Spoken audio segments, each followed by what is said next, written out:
Bismillahirrahmanirrahim. Marketing and philosophy on marketing management, creating a marketing plan. We have already discussed about the first part of the today's lecture, and we will remaining part, just 2 or 3 slides we will discuss, and after these slides we will finish over this lecture. In detail, we have already told you about the marketing philosophy and marketing management, creating marketing plan, how we will deal it, how we will manage it.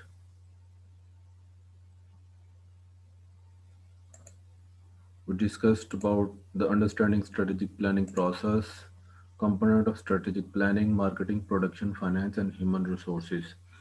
It depends कि आपने organisational mission और goals क्या बनाए हुए हैं। उस organisation mission और गोल को देखते हुए आप सारे marketing and production and finance और ह्यूमन रिसोर्सेज की ऑल डिपार्टमेंट्स अपने अपने स्ट्रेटेजिक प्लानिंग करेंगे।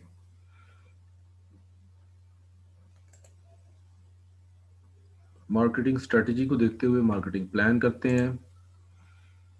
Then we see about our resources and opportunities कि हमारे पास कौन कौन सी रिसोर्सेज मौजूद हैं कि हम ये टारगेट अचीव करने जा रहे हैं, कर भी सकते हैं, नहीं कर सकते हैं, हमारे पास कौन कौन सी अपॉर्चुनिटीज़ अवेलेबल हैं, इसको असेस करना बहुत ज़रूरी होता है। Then we completely make a good plan for marketing. The core competency, the things a firm does extremely well strength, which sometimes give an advantage over its competition. Financial and human resource, reputation, goodwill and brand name. अक्सर औकात आपका जो financial है department और human resource department वो इतना powerful होता है, इतनी अच्छी स्ट्रेंथ चल रही होती है कि आपको इतनी मेहनत करने की ज़रूरत नहीं पड़ती मार्केटिंग के लिए। अगर आपका फाइनेंस डिपार्टमेंट शो करवाए कि हमारे जो रेशो है फाइनेंशियल पॉइंट ऑफ व्यू से वो ठीक चल रही हैं, तो फिर आपको मार्केटिंग इतनी प्लान स्ट्रॉन्ग स्ट्रेटजी प्लान नहीं करनी पड़ती। बट अगर फाइनेंशियली और ह्यूमन रिसोर्स ये आपको बताए कि जी हमारे फाइनेंशियल एस्पेक्ट्स डाउन जा रहे हैं, तो आपको फिर मार्केटिंग स्ट्रॉन्ग करनी पड़ती है ताकि आपकी प्रोडक्ट्स मैक्सिमम सेल आउट हों। तो अगर आपकी गुडविल है, ब्रांड नेम बहुत अच्छा है कंपनी का, तो फिर भी आपका उसका स्ट्रेटेजिक प्लानिंग इतनी टफ मार्केटिंग के लिए नहीं करनी पड़ती। Marketing opportunity is a combination of circumstances and timing that permits an organization to reach a target market. Market opportunity का मतलब यह है कि आपने मार्केट में तमाम सर्कमस्टांसेस को देखना है, टाइमिंग देखनी है, परमिशन देखनी है, ऑर्गेनाइजेशन के जो टारगेट्स हैं उसको देखते हुए सारी अपॉर्चुनिटीज़ का फैसला करना है। Strategic Windows, temporary period of optimal fit between the key requirements of A market and the particular capabilities of A firm. एक खिड़की खोलनी है जिसमें आपने ये चीज़ फैसला करना है कि हमारे पास ये अपॉर्चुनिटी मौजूद है मार्केट में, इस वक्त ये सूरत हाल है, ये स्टेटस है, इस वक्त मार्केटिंग करनी चाहिए, नहीं करनी चाहिए, हमें परमिशन लेनी पड़ेगी ऑर्गेनाइजेशन से कि नहीं लेनी पड़ेगी, आपके टारगेट मार्केटिंग जो टारगेट थे वो पूरे हुए हो चुके हैं तो फिर आप मार्केटिंग डाउन कर देंगे, अगर टारगेट पूरे नहीं हुए तो फिर आप उस चीज़ को मैक्सिमम स्ट्रेटेजिक अच्छी से अच्छी प्लानिंग करेंगे। अब जितने भी आपके पीरियड्स हैं, यानी जो मुख्तलिफ सारा साल चलते हैं कि जी आज नवंबर दिसंबर का मंथ चल रहा है तो हमें ज़्यादा से ज़्यादा मार्केटिंग करनी पड़ेगी। इट डिपेंड्स ऑन जो प्रोडक्ट कि वो सीजनल प्रोडक्ट है या आपका सर्दियों का प्रोडक्ट है, गर्मियों का प्रोडक्ट है। जैसे आपको टी शर्ट है, शूज़ है, जॉगर हैं और डिशेज़ हैं, कुछ भी कोई भी प्रोडक्ट आप बनाते हैं तो आपका डायरेक्टली उस प्रोडक्ट से लिंक बेशक ना हो, मैकेनिकल पार्ट्स बना रहे हैं आप, सपोज कोई स्वेटर बुनने वाली मशीन का पार्ट्स बना रहे हैं कि जी मैं तो मैकेनिकल इंजीनियर हूँ, I will make mechanical parts.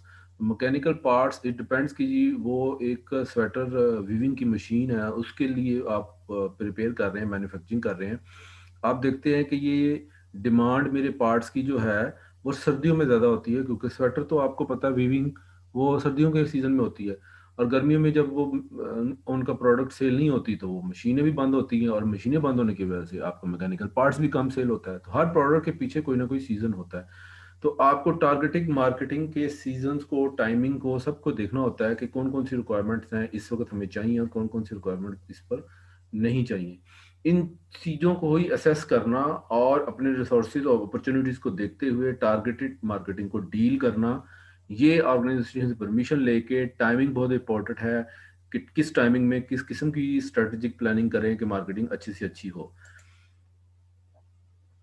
Assessing organizational resources and opportunities, competitive advantage, the result of the company matching a core competency, superior skills or resources or opportunities in the market से। Manufacturing technical marketing के लिए मैंने पहले भी जिक्र किया था कि आपके पास जो टारगेटिंग मार्केटिंग के लिए प्लान है उसके लिए आपके पास मैन्युफैक्चरिंग स्किल्स होना बहुत ज़रूरी है, टेक्निकल स्किल्स होना बहुत ज़रूरी है, और मार्केटिंग के स्किल्स तो होना ही बहुत ज़रूरी है। अगर आप मैन्युफैक्चरिंग स्किल्स नहीं जानते हैं तो कुछ मार्केटिंग में लोग आपसे कुछ ऐसा सवाल कर लेते हैं जो मैन्युफैक्चरिंग से रिलेटेड हो, तो आप क्या जवाब देंगे? मार्केटिंग वाला एट द स्पॉट कस्टमर से डायरेक्ट डील कर रहा होता है, तो कस्टमर के तमाम क्वेश्चंस के आंसर देना उस मार्केटिंग का बंदे का फर्ज है। It's duty to answer all the questions if anybody ask, और if anybody see the trouble कि जी there is a problem, please solve my problem. तो अगर उस मार्केटिंग बंदे को टेक्निकली और मैन्युफैक्चरिंग स्किल्स नहीं जानता, तो how he can give the answer of that particular sorry customer. तो तीनों चीजें जानना मार्केटिंग स्ट्रेटेजी के लिए बहुत जरूरी है। स्वॉट एनालिसिस बार बार जिक्र होता है, strength, weakness, opportunities and threats. What kind of strengths we have in our company, what are the weakness of the company, what have the opportunities we in our company, what are the threats कि जी लोगों के threats क्या हैं। आप customer से बात करते हैं तो वो कहता है नहीं जी इस कंपनी का तो प्रोडक्ट ही बहुत खराब होता है, हमने नहीं बात करनी आपसे, हमने ये प्रोडक्ट नहीं खरीदनी। These are the threats. ठीक है, उन थ्रेट्स को रिड्यूस करने के लिए आपको कुछ ना कुछ स्ट्रेटेजिक प्लानिंग बनानी पड़ती है। तो जब आप स्वॉट एनालिसिस करते हैं तो मार्केटिंग प्लान उस हिसाब से डिज़ाइन किया जाता है। एस्टेब्लिशिंग एंड ऑर्गेनाइजेशनल मिशन गोल। सबसे पहली बात फिर वही है कि आपको जो मिशन स्टेटमेंट और गोल आपने डिसाइड किए हैं कंपनी के, उसको देखते हुए मार्केटिंग स्ट्रेटजी और प्लान करना चाहिए। That is most important. आपके कस्टमर कौन है, आपकी कोर कंपिटेंसी क्या है, यानी आपकी जो प्रोडक्ट है उसमें सबसे ज्यादा क्वालिटी क्या चीज आप दे रहे हैं। सारे बना रहे हैं, आप भी बना रहे हैं, बट आपका प्रोडक्ट क्यों मशहूर है, क्या रिलायबिलिटी है उसकी, उसको कोर कंपिटेंसी कहती है। जी हमारे प्रोडक्ट की ये खासियत है, हमारे कस्टमर कौन से हैं, ये आप उस मिशन स्टेटमेंट में मेंशन करें। Level of this strategic planning, mission बनाएं कॉर्पोरेट, ये ऑलरेडी हम चीज़ें डिस्कस कर चुके हैं, दूसरा लेक्चर है इसलिए मैं इसे डिस्कस कर रहा हूँ। Mission statement, corporate strategy, business strategy, marketing mix elements. सबसे पहले you will make mission statement of the company. Corporate strategy का मतलब कि आप मार्केट में सर्वे करेंगे कौन कौन सी कंपनीज काम कर रही हैं, कौन कौन सी कंपनी नहीं काम कर रही हैं, वो किस तरह प्रोडक्ट बना रही हैं, उनकी क्या क्वालिटी है, उनकी क्या रिलायबिलिटी है, वो सब चीज़ें देखते हुए आप अपनी फिर एक स्ट्रेटजी बनाएंगे कि जी मैं अपनी प्रोडक्ट की एक डिफरेंट चीज़ शो करवाने जा रहा हूँ, या मैं अपने कस्टमर को डिफरेंट चीज़ दूंगा। जो ऑलरेडी अच्छे ब्रांड के साथ क्वालिटीज वो दे रहे हैं और वही अगर आप देंगे तो फिर it's very difficult to run that kind of business. Business unit strategy, जो आपका बिजनेस यूनिट प्रोड्यूस करेगा उसकी क्या स्ट्रेटजी होगी, उसकी क्या क्वालिटी होगी, आपका जो प्रोडक्ट निकलेगा वो दूसरों से किस तरह मुख्तलिफ होगा। तो ये चीज़ें उसमें उसमें प्लान की जाती हैं। मार्केटिंग स्ट्रेटजी फिर उस हिसाब से बनाई जाती है और आप अपने कस्टमर्स को एडवर्टीजमेंट के थ्रू, बड़े बड़े फ्लेक्स बोर्ड के थ्रू बताते हैं कि हमारे में ये खासियत है। जब भी आप कोई सी भी चीज़ की एडवर्टीजमेंट देखते हैं, सुनते हैं, कहीं भी उसको पढ़ते हैं, नेट में देखते हैं, तो आपको हमेशा डिफरेंट फील आएगी कि यार ये कंपनी कैसी प्रोडक्ट शो कर रही है, इसमें तो ये खासियत लिखी हुई है। तो उसको कहते हैं कि ऐसे लफ्ज़ यूज़ करना, ऐसी प्रोडक्ट्स की तस्वीरें दिखाना जिससे कस्टमर अट्रैक्ट करे कि यार ये इसको खरीदना चाहिए और इसमें हमें कुछ ना कुछ जरूर डिफरेंट मालूम होगा। तो मार्केटिंग स्ट्रेटजी उस हिसाब से बनाई जाती है। बहरहाल बाकी फिर हमारी प्रोडक्ट डिस्ट्रीब्यूशन, प्रमोशन, प्राइसिंग, ये ऑलरेडी पहले भी बात हो चुकी है कि मार्केटिंग मिक्स जब आप करते हैं मार्केटिंग स्ट्रेटजी बनाने के लिए, तो इन चारों चीज़ों को ध्यान में रखना पड़ेगा कि प्रोडक्ट की क्वालिटी क्या होगी, क्या प्राइस होगी, डिलीवरी टाइम क्या होगा, डिस्ट्रीब्यूटर कौन से होंगे, मैं कब और किस टाइम कौन सी प्रमोशन चलाऊंगा, प्राइस मेरी क्या होगी। ये सारी उस स्ट्रेटेजिक प्लानिंग का पार्ट होती है। Business unit strategy, market share, strategic unit.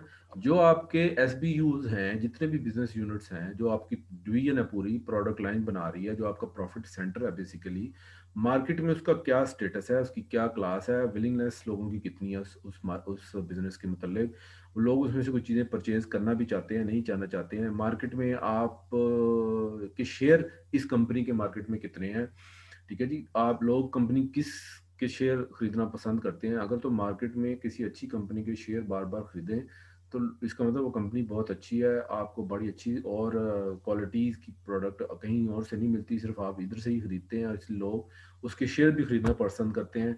तो जिस कंपनी के शेयर भी मार्केट में सेल हो रहे हो तो इसका मतलब वो कंपनी वाकई बहुत अच्छी है। Market growth, market share metrics, a strategic planning tool based on the philosophy that products make growth rate and market share are important in determining marketing strategy.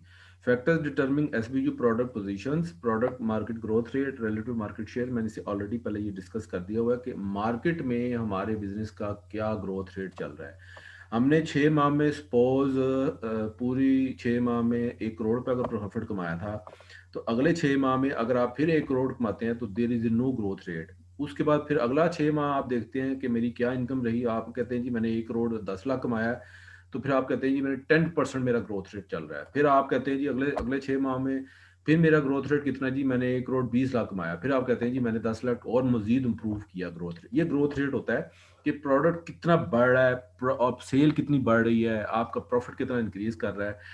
वो मंथली बेसिस पर निकाल लें, 6 माह बाद निकाल लें, साल बाद निकाल लें, अक्सर कंपनीज बड़ी जो है साल बाद निकालती हैं कैलकुलेट करके।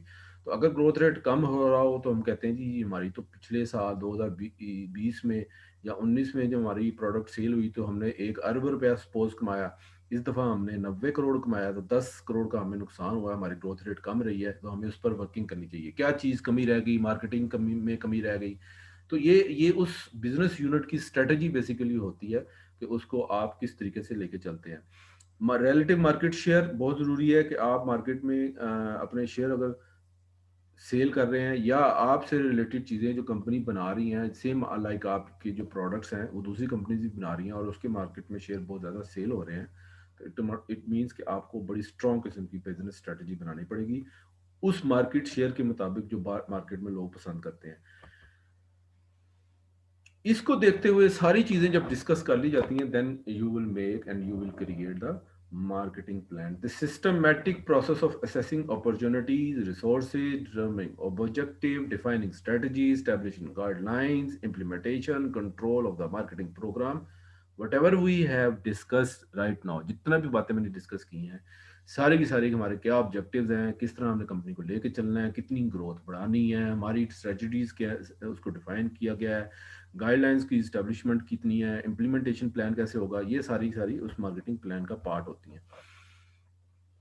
उसके बेनिफिट क्या होते हैं उस प्लानिंग के, फिर कि जी वो provide the basis of internal communication among employees. जब आप सारे मार्केटिंग प्लान डिसाइड कर लेते हैं तो उसको फिर आप सबसे पहले फ़ायदा ये होता है कि आप कंपनी के इस तमाम एम्प्लॉयज़ को इन्फॉर्म करते हैं कि now we have made the plan and we will work like this. Define the assignments of the responsibilities and tasks, sets the schedule of the implementation। जो भी implementation आपने प्रोग्राम आप करने जा रहे हैं उसके सारे सेट्स और टास्क की रिस्पॉन्सिबिलिटी सबकी असाइनमेंट सबको बता दी जाए, डिफाइन कर दी जाए। Present objectives and specific resources allocation, जो इस वक्त आपके प्रेजेंट ऑब्जेक्टिव्स हैं, जो अचीव हुए हैं, जो आपने करने हैं अब, जो इन फ्यूचर में, वो सब स्पेसिफिकली आप सबको अपने अपने एलोकेशन बता दें, उनको रिसोर्सेज बता दें कि तुमने ये चीज़ें यूज़ करनी है और इस तरह इस प्लान को लेके चलना है। Helps in the monitoring and evaluating the performance of the marketing strategy, और इस चीज़ में भी मदद करें तमाम मार्केटिंग प्लान में कि वो जब आपको मॉनिटर कोई करे तो आप उसको एवेल्यूएशन करने के लिए, यानी आपको मार्केटिंग प्लान बता दिया है, I am the part of the team, मैं वो काम कर रहा हूँ, तो मुझे भी कोई मॉनिटर करेगा कि मेरे पास जो काम दिया गया था वो मैं परफॉर्म कर रहा हूँ नहीं कर रहा हूँ, तो लोग आपको मॉनिटर करेंगे, आपकी वैल्यूएशन करेंगे परफॉर्मेंस की, क्योंकि अगर मेरी परफॉर्मेंस पूरा है तो फिर मार्केटिंग प्लान पूरा है और उसका रिजल्ट भी पूरा आएंगे। तो मॉनिटरिंग करना भी ज़रूरी होता है और आप उसमें मदद करेंगे ताकि जो आपका बॉस है एक फ़ैसला सही कर सके कि मेरे मार्केटिंग प्लान में लोगों की कमी की वजह से लोगों ने हेल्प नहीं की, अपनी रिस्पॉन्सिबिलिटी सही तरीके से अदा नहीं की। हम जब मॉनिटर करते थे तो वो उस चीज़ को बुरा समझते थे, तो एवेल्यूएशन भी नहीं ठीक ठीक से होगी और आपका मार्केटिंग प्लान धरा का धरा रह जाएगा। Implemented implementing marketing strategy, marketing implementation, intended strategy and realize strategy. जो भी आपने प्लान बनाया उसको आपने इम्प्लीमेंट कर दिया है। The process of putting marketing strategies into action, यानी आप एक्शन में आ गए हैं सब प्लान सारा कुछ बनाने के बाद, डिसाइड करने के बाद अब आपने इंप्लीमेंट कर दिया है। अब intended strategy mean the strategy that the company decides on during the planning phase. जब आप ये वो उस किस्म की स्ट्रेटजी है इंटेंडेड स्ट्रेटजी कि कंपनी खुद डिसाइड करती है जब वो प्लान कर रही होती है, अगर पिछला प्लान खराब था तो उसमें क्या चेंजिंग की, क्या इंटेंडेड चीज़ें ऐड की गई, this strategy that actually takes place. और उसके बाद जब आप इम्प्लीमेंटेशन करने के बाद पिछली जो गलतियां कोताहियां थी उसको आप दूर करने के लिए जब आप कोई चीज़ें रियलाइज करवाते हैं और फिर उसको सही तरीके से इम्प्लीमेंट करते हैं, तो वो थर्ड पार्ट होता है। इसी तरह ऐसा ऐसा सर्कल चलता है। टोटल क्वालिटी मैनेजमेंट, इस पर भी मैंने बात की थी लास्ट लेक्चर में। टोटल क्वालिटी टीक्यूएम जिसे हम कहते हैं philosophy that uniform commitment to quality in all areas of organizational will promote a culture that meets customer perceptions of quality. आपकी कंपनी के अंदर सब लोगों को ये पता होना चाहिए कि हमने क्या क्या काम करना है, हमारे कस्टमर की क्या डिमांड है, उस तरह की क्वालिटी प्रोड्यूस करें, क्योंकि हर बंदे का उसमें हाथ होता है। तो हमें एक ऐसी फिलॉसफी और ऐसी कमिटमेंट यूनिफॉर्मली बनानी पड़ेगी जो हमारी ऑर्गेनाइजेशन के अंदर जितने भी लोग काम कर रहे हैं वो उस कस्टमर की मीट उसकी रिक्वायरमेंट को मीट करने के लिए सारे काम कर रहे हो और उसको प्रमोट करने के लिए सारे काम कर रहे हो। That is the purpose of total quality management. benchmarking, comparing the quality of the firm goes services or process that of the best performing competitors।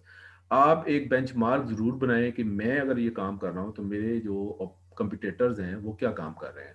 मैं अगर सपोज कोई नई मैकेनिकल का कोई भी इतनी मशीनें हैं, करोड़ों मशीनें हैं, उसको कोई पार्ट्स बनाना चाहता हूँ, तो आप मार्केट में इंटरनेट से सर्च करेंगे कि जी कौन मेरा कंपटीटर होगा। आप फिर कहेंगे, जैसे मैं कोई स्कूल खोलता हूँ तो मैं कहूँगा जी मैं बीकन हाउस को एक बेंच मार्क बनाऊंगा कि बीकन हाउस से अच्छा एक सिस्टम बनाने की कोशिश करूंगा, या मैं ग्रामर स्कूल कोई भी लाहौर ग्रामर स्कूल है जी उससे अच्छा स्कूल बनाने की कोशिश करूंगा। तो आप किसी को बेंच मार्क बनाते हैं तब आप उससे अच्छा काम करने की कोशिश करते हैं कि वो उन्होंने क्या चीज़ें अचीव की, उन्होंने क्या टारगेट सेट किए, उन्होंने कैसे इम्प्लीमेंटेशन प्रोग्राम बनाए, उनके क्या प्रोसेसेस थे।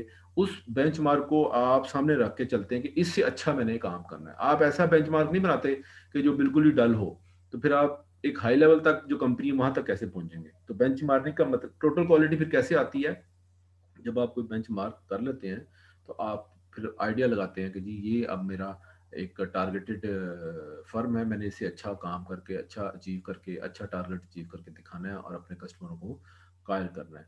सारी दुनिया ऐसे ही कर रही होती, कपड़ों की इतनी फैक्ट्रियां अलकरम है, बनांजा है, ये इन लोगों हर हर कोई वो आगे ना इसमें औरतों की ये जो है औरतों का कौन सा कपड़ा है, फलां लान के नाम आ जाते हैं। तो उसमें भी वो एक बेंचमार्क बनाते हैं कि हमने आज से आने वाले तमाम लॉन्च आने वाले दिनों में सबसे अच्छा प्रोड्यूस करके दिखाना है, कोई ना कोई बेंचमार्क कंपनी का बना लेते हैं। और ये सिर्फ टोटल क्वालिटी मैनेजमेंट के थ्रू, बेंचमार्किंग के थ्रू और फिर एम्पावरमेंट के थ्रू। एम्पावरमेंट का मतलब है कि आप छोटे छोटे लोगों को जो आपके नीचे सबॉर्डिनेट्स हैं उनको अथॉरिटी दें, उनको फैसले करने की इजाज़त दें और वो अपना काम खुद करें, तो फिर आपके सारे काम ठीक हो जाते हैं। Then you can get easily TQM, total quality management. Organization marketing activities, the role of marketing in an organization, understand customer need and desire। सबसे पहले आपको अपनी मार्केटिंग के लिए आपको ये चीज़ अंडरस्टैंड करनी है, कस्टमर की क्या ज़रूरत है, वो क्या चाहता है, उस किस्म की मार्केटिंग करनी। Organization goal for customer value and firm profitably. हमारे ऑर्गेनाइजेशन का क्या गोल है, कस्टमर की क्या वैल्यू है, हमने कितना प्रॉफिट कमाना है, उस हिसाब से हमें मार्केटिंग एक्टिविटी करनी पड़ेगी। देन मार्केटिंग कंसेप्ट क्लियर होगा। Close coordination of the organizational unit, जितने भी हमारे यूनिट्स हैं उनकी सब आपस में कोऑर्डिनेशन हो, बिल्कुल क्लोज कोऑर्डिनेशन हो, और फिर एक मार्केटिंग का कंसेप्ट सामने आता है और उसको हम लेके चलते हैं। दी मार्केटिंग कंट्रोल प्रोसेस, सबसे पहले आप जो भी परफॉर्मेंस स्टैंडर्ड बनाना चाहते हैं उसको स्टैब्लिश करें कि जी ये हमारा स्टैंडर्ड है and we will follow this standard. Evaluation of actual performance, फिर हम उसकी एवेल्यूशन करते हैं कि जो हमारी कंपनी किसी भी हर काम में जो प्रोसेस इंप्लीमेंट हर चीज़ कर रही है उसको एवेल्यूएट करें एंड चेक इट कि वेयर वी स्टैंड, हमारी परफॉर्मेंस क्या है, हमारे जो रिलेटिव स्टेब्लिश हमने स्टैंडर्ड किए हुए हैं वो हम कहाँ स्टैंड करते हैं, हमारी परफॉर्मेंस क्या हम वो अचीव कर भी रहे हैं या नहीं अचीव कर रहे हैं। अगर नहीं कर रहे हैं तो फिर आपको कुछ करेक्टिव एक्शन लेने पड़ेंगे अगर ज़रूरत है। अगर आप बिल्कुल ठीक जा रहे हैं और फिर अब कोई इतनी ज़रूरत नहीं है, ऐसा तो हो नहीं सकता कि मैं सबसे ज़्यादा अच्छा प्रोड्यूस कर रहा हूँ और मेरी ही कंपनी की प्रोडक्ट सेल हो रही है। तो हर बंदा ये कहता है कि जी मैं तो अच्छे ब्रांड की चीज़ खरीदूंगा। ठीक है, अगर अलकरम भी चल रही है, बनाजा भी चल रही है और दूसरी लॉन्स भी बिक रही हैं, बट हर अलकरम कहता है कि मेरे से ही पाकिस्तान की सारी आबादी मेरे से ही खरीदे। ठीक है, उसका ये टारगेट होता है। अब वो क्यों अचीव नहीं हो रहा, उसको फिर करेक्टिव एक्शन, मजीद करेक्टिव एक्शन क्या करेगा, वो प्राइस सस्ती करेगा, कपड़ा अच्छा से अच्छा बनाएगा, क्वालिटी देगा। अच्छा, जब अलकरम आगे निकलने लगता है फिर बिरंजा वाला खड़े होते हैं, वो अपनी मार्केटिंग कंट्रोल प्रोसेस बनाना शुरू हो जाते हैं। इस तरह ये कंपटीशन चलता रहता है, ये कभी ना खत्म होने वाली चीज़ है। कभी अलकरम कंपनी आ गए, कभी बिरंजा की कंपनी आ गए, कभी सितारा लॉन आ गए। तो इस तरह कई ब्रांड, कभी होंडा आ गए, कभी कावासाकी आ गए और कभी यामाहा आ गए। तो ये मार्क अपनी अपनी करेक्टिव एक्शन लेते रहते हैं जब उनको जरूरत पेश आती है। तो ये टोटल मार्केटिंग के मुतालिक पूरा लेक्चर था, 2 लेक्चर्स पर डिपेंड था। तो मैंने इसको 2 दफ़ा एक्सप्लेन ऑलमोस्ट कर दिया है। I hope you understand each and everything. If you have any question you can ask by WhatsApp और any directly call by me.